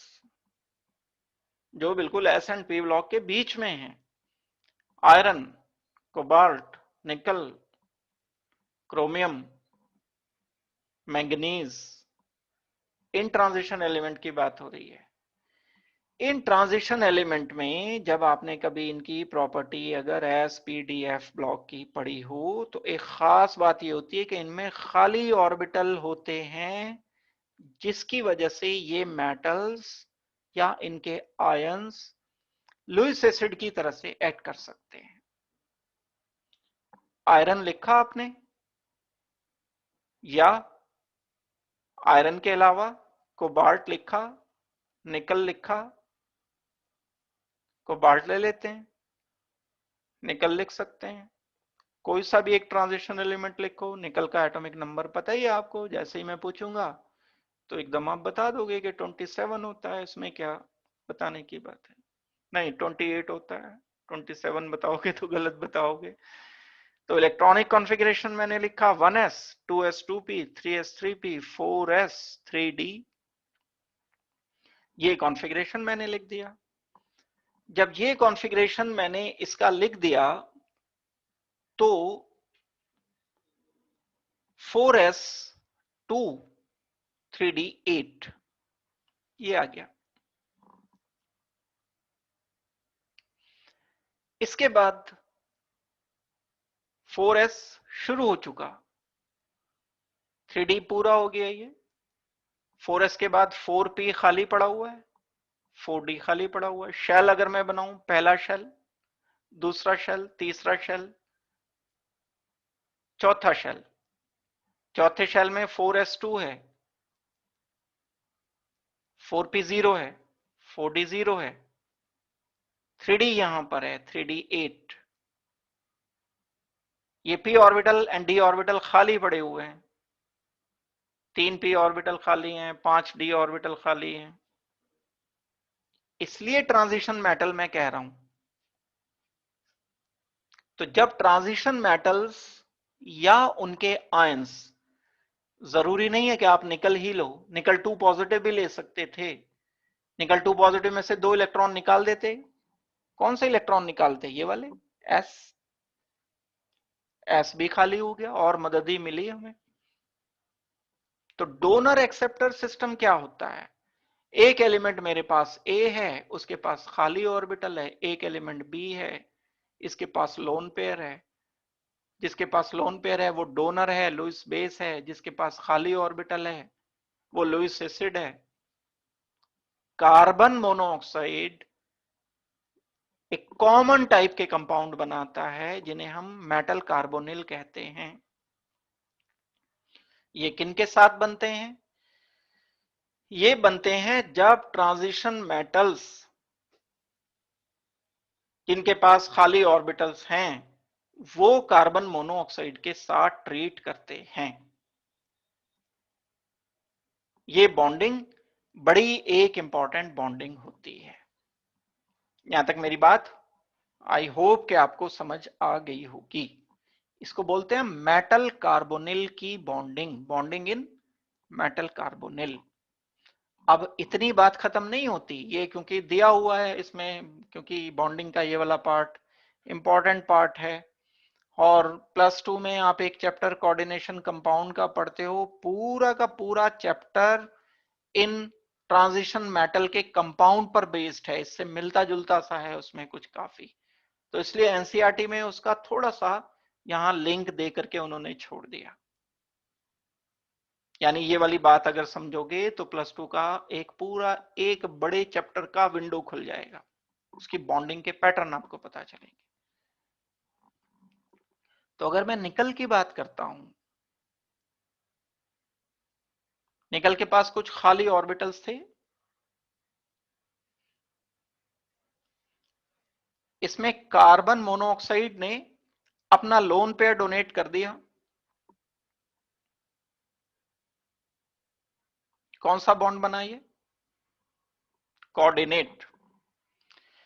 निकल क्या कहलाया? एक्सेप्टर। निकल क्या कहलाया? Lewis acid.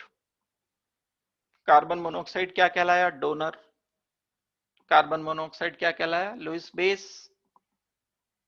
और भी नाम देते हैं जब हम ये मेटल कार्बोनिल की बॉन्डिंग पढ़ते हैं, तब हम इसका नाम चेंज कर देते हैं, लेकिन रहेगा लुईस बेस ही है। तो बेस ही, नाम कुछ भी रख दें। अब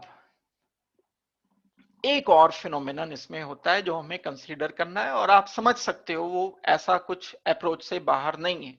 जैसे हमने बोरोन एंड फ्लोरीन की बॉन्डिंग पढ़ी थी।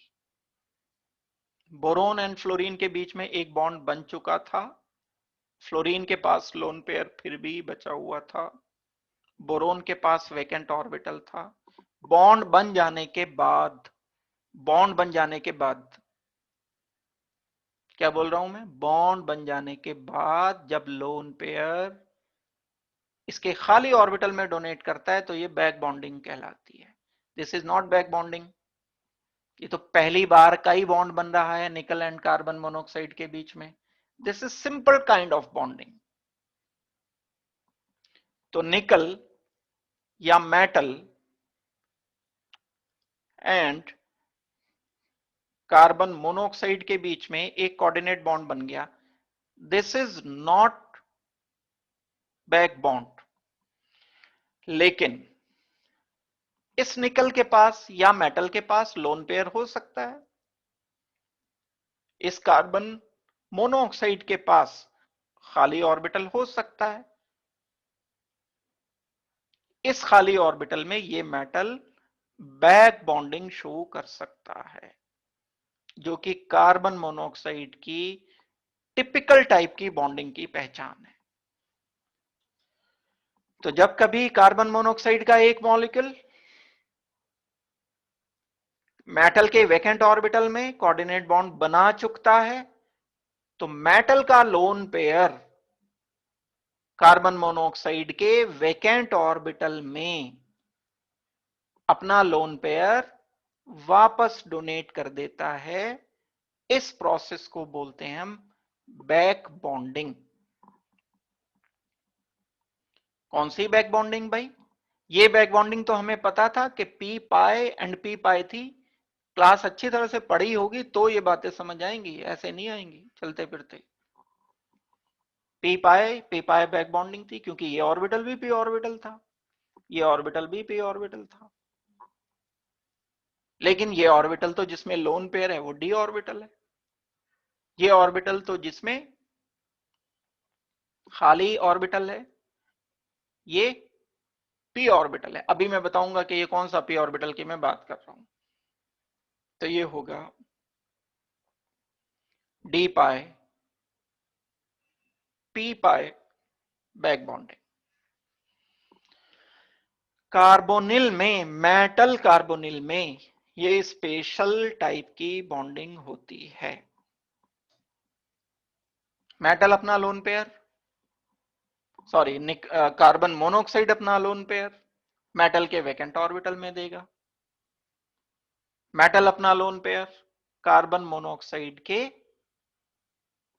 वैकेंट ऑर्बिटल में दे देगा। अब यहां क्वेश्चन मार्क जिन लोगों ने पढ़ रखा है उनके दिमाग में बार बार पल्पिटेशन हो रही होगी कि कार्बन मोनोऑक्साइड का कौन सा वैकेंट ऑर्बिटल, हमें तो दिख नहीं रहा है कहीं सामने, चार ऑर्बिटल थे, चारों के चारों खाली हो गए। वो कार्बन के थे भाई, मैं बार बार कार्बन मोनोऑक्साइड बोल रहा हूं। कार्बन मोनोऑक्साइड मतलब मैं बात कर रहा हूं मॉलिक्यूलर ऑर्बिटल डायग्राम की। मॉलिक्यूलर ऑर्बिटल डायग्राम हम दो एटम भाई N2 का बनाते थे। आप किसका बनाते थे? F2 का बनाते थे। O2 का बनाया था आपने, O2 पॉजिटिव का बनाया था बॉन्डिंग में। मॉलिक्यूलर ऑर्बिटल डायग्राम की कौन सी की बात? Sigma 1s, sigma star 1s, sigma 2s, sigma star 2s, मैं उसकी बात कर रहा हूं। उसमें कहीं कार्बन मोनोऑक्साइड में एक एंटी बॉन्डिंग मॉलिक्यूलर जाकर के खाली होता है, वो एंटी बॉन्डिंग मॉलिक्यूलर ऑर्बिटल ये लोन पेयर को गेन करता है। सीओ का बना के देखना मॉलिक्यूलर ऑर्बिटल डायग्राम पहले, अलग से अलग टास्क है ये सीओ का। कार्बन के आउटर टोटल इलेक्ट्रॉन 6, ऑक्सीजन के टोटल इलेक्ट्रॉन 8, 6 + 8 मिला करके आप बॉन्डिंग मॉलिक्यूलर ऑर्बिटल डायग्राम जैसे हम बनाते हैं, ये बना करके जब आप चेक करोगे तो एक एंटी बॉन्डिंग मॉलिक्यूलर ऑर्बिटल खाली आएगा, उसमें मेटल अपना lone pair back donation show करता है। इसको हम नाम देते हैं डी पाई पी पाई। अच्छा, क्योंकि बॉन्ड नंबर 2 है ये तो पाई नेचर होगा, लेटरल ओवरलैप काउंट होगा, क्योंकि पहला बॉन्ड तो एक हम बना चुके हैं, बन चुका बॉन्ड ये। अब ये बॉन्ड जो बनना है वो दूसरे नंबर का बॉन्ड है। दूसरे नंबर के बॉन्ड हमेशा लेटरल ओवरलैप बनते हैं, मतलब पाई नेचर वाले होते हैं। इसलिए जो पाई लिख रहा हूं मैं सबस्क्रिप्ट डी पाई, मतलब D orbital, lone pair D orbital में है, ये पी ऑर्बिटल है, चाहे बॉन्डिंग है चाहे एंटी बॉन्डिंग है, तो डी पाई पी पाई बैक बॉन्डिंग शो करते हैं मेटल कार्बोनिल। और ये टाइप की बॉन्डिंग बहुत इंपॉर्टेंट बॉन्डिंग होती है। जब हम क्वेश्चंस अच्छे लेवल के क्वेश्चंस करते हैं तब ये काफी काम के कंसेप्ट रहते हैं और ये कंसेप्ट काफी काम आते हैं। तो आप इसे एक बार सोच लो, कोई क्वेश्चन है तो आप मेरे से डिस्कस करो इसे, फिर हम इसे आगे कंटिन्यू करेंगे। अदरवाइज तो ये एज इट इज इसमें एनसीईआरटी में गिवन है। हमें बॉन्ड शो करने के लिए मेटल को क्या बोलना पड़ेगा? मेटल के पास खाली ऑर्बिटल है, लुईस एसिड है, एंड मेटल लुईस बेस भी है। कार्बन मोनोऑक्साइड क्या है?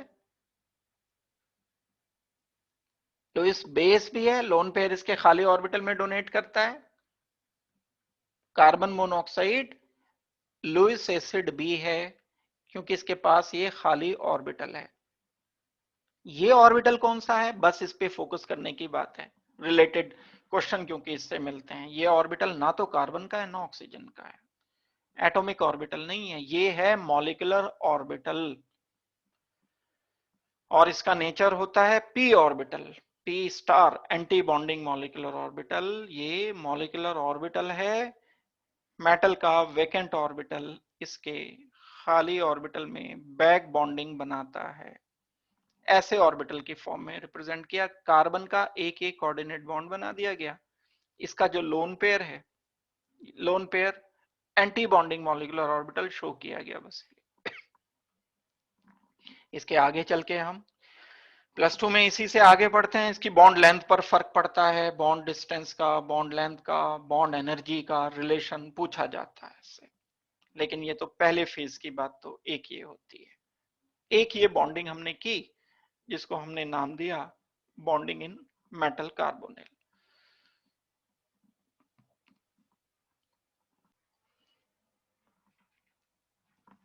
कार्बन डाइऑक्साइड पर आते हैं। कार्बन डाइऑक्साइड बड़ा सिंपल सा मॉलिक्यूल है, CO2। ये बनाने की एक इक्वेशन है, इसे कैल्शियम कार्बोनेट को जब हम एसिड से, सॉल्ट है ये, सॉल्ट किसे कहते हैं, जो एसिड एंड बेस से बनता है। सॉल्ट क्या एसिड रहा होगा, H2CO3 रहा होगा एसिड। बेस क्या रहा होगा, CaOH ट्वाइस रहा होगा। इन दोनों को कंबाइन करके हमने ये बना दिया।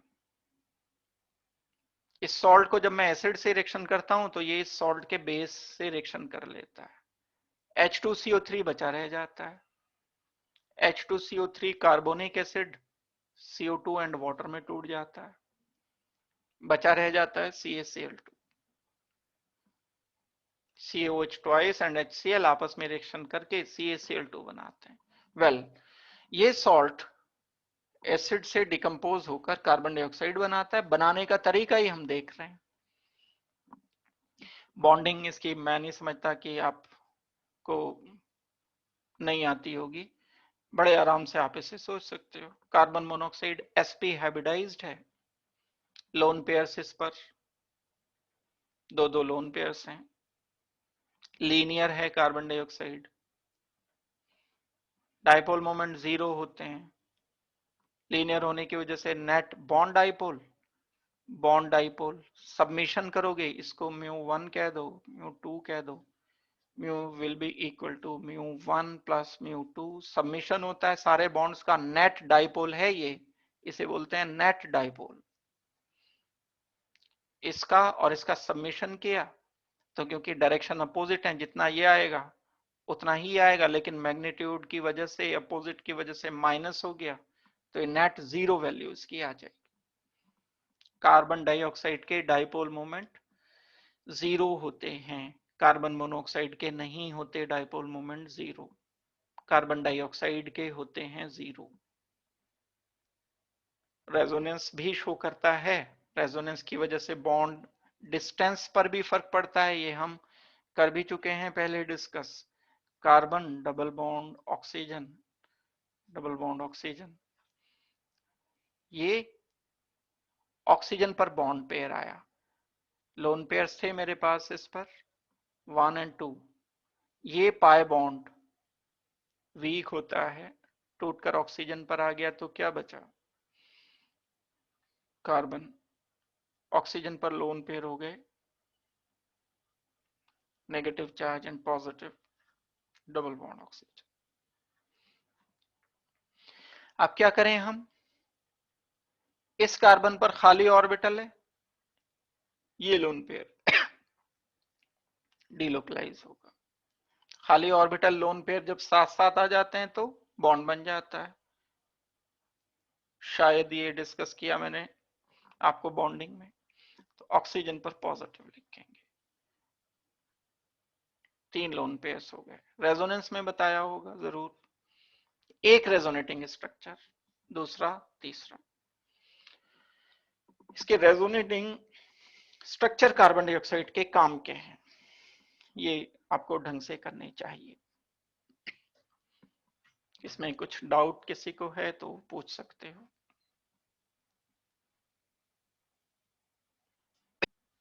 एक डिस्कशन इसमें ये आता है, बड़ा इंपॉर्टेंट है, जो कि कार्बन मोनोऑक्साइड पॉइजनस क्यों होता है। कार्बन मोनोऑक्साइड के पॉइजनस होने का एक मेन कारण ये है, अभी हमने थोड़ी देर पहले बॉन्डिंग पढ़ी थी कार्बन मोनोऑक्साइड की ट्रांजिशन मेटल के साथ।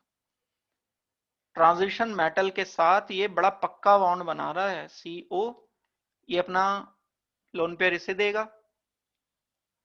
और transition metal welcome back, carbon monoxide को कहने के लिए अपना भी लोन पेयर इसे वापस दे देता है, यानी दोनों एक दूसरे से हाथ मिलाते हैं। ये कार्बन मोनोऑक्साइड का एहसान वापस चुका दिया ट्रांजिशन मेटल ने, तो ये बॉन्ड तो डबल हो गया ना, डबल हो गया तो बड़ा पक्का मजबूत बॉन्ड हो गया।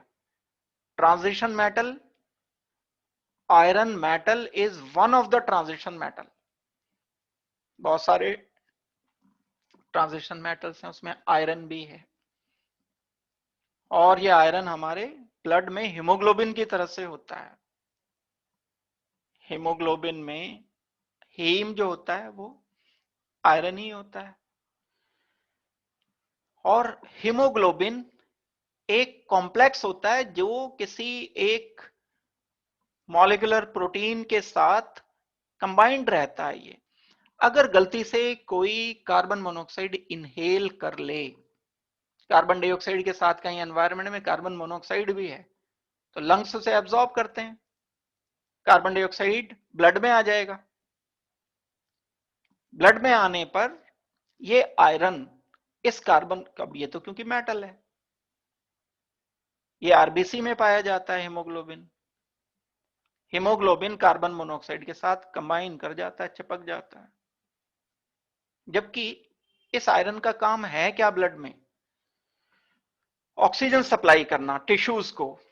ब्लड वेसल्स हैं, उन ब्लड वेसल्स में ये हीमोग्लोबिन ब्लड में घूमता रहता है, एक जगह से ऑक्सीजन पकड़ी इसने, दूसरी जगह ले जाके जहां जरूरत हुई सप्लाई कर दी, ब्रेन को, हार्ट को, बाकी टिश्यूज को जिन जिनको जरूरत होती है। आयरन या हीमोग्लोबिन का काम ऑक्सीजन सप्लाई करना है। लेकिन अगर कार्बन मोनोऑक्साइड इस हीमोग्लोबिन से स्टिक कर गया तो अब ये ऑक्सीजन को कैरी नहीं कर सकता, ऑक्सीजन कैरिंग कैपेसिटी खत्म हो गई। कोई एक इंसान है, वो दो हाथों से उठा के एक जगह से दूसरी जगह कोई चीज ले जाके सप्लाई कर रहा है, उसके दोनों हाथ आपने बांध दिए कार्बन मोनोऑक्साइड के जरिए, तो वो चीज कैरी नहीं कर पाएगा या प्रॉपरली नहीं कर पाएगा। तो कार्बन मोनोऑक्साइड हीमोग्लोबिन के आयरन से क्लब कर जाता है, चिपक जाता है, कॉम्प्लेक्स बना देता है, जिसकी वजह से हीमोग्लोबिन की ऑक्सीजन कैरिंग कैपेसिटी बहुत कम हो जाती है, खत्म हो जाती है, और ऑक्सीजन सप्लाई जहां खत्म हुई, यही पॉइजनस की तरह से वर्क करने की कंडीशन है। धीरे धीरे जो ब्रीथिंग है वो यूजलेस होती जाएगी, ब्रीथिंग करेगा इंसान लेकिन उसका फायदा उसे नहीं मिलेगा, यानी ऑक्सीजन ब्लड में नहीं पहुंच पाएगी। तो इसलिए ये पॉइजनस होता है। और कॉम्प्लेक्सिंग टेंडेंसी मतलब कंबाइन करने की टेंडेंसी कार्बन मोनोऑक्साइड की बहुत ज्यादा होती है। किसके कंपैरिजन में? ऑक्सीजन के कंपैरिजन में। ऑक्सीजन की अगर 1 मानता हूं मैं कंबाइनिंग टेंडेंसी, तो कार्बन मोनोऑक्साइड की मल्टीप्लाइड बाई 300 है, 300 गुना ज्यादा। यानी अगर एक ऑक्सीजन मॉलिक्यूल कंबाइन होता है तो 300 कार्बन मोनोऑक्साइड मॉलिक्यूल कंबाइन होंगे, 300 गुना ज्यादा। यानी बहुत कम अमाउंट भी कार्बन मोनोऑक्साइड का काफी है डेंजरस लेवल के लिए, इसलिए ये पॉइजनस होता है। वेल, तो आप इसे कर लो, मैं समझता हूं कि बात क्लियर हो गई होगी। ये बस छोड़ रहा हूं क्लास 1 मिनट में।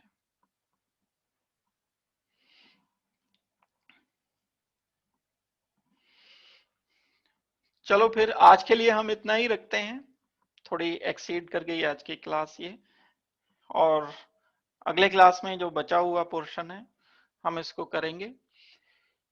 और सबमिट करना वर्क जो मैंने दिया है, आप लोगों ने, जिन लोगों ने नहीं किया सबमिट, वो उन्हें काम पूरा करना है। असाइनमेंट में और दूंगा, वो असाइनमेंट भी पूरा करके और आपको सबमिट करना होगा। आज के लिए इतना ही करते हैं। थैंक यू वेरी मच आप लोगों का सबका।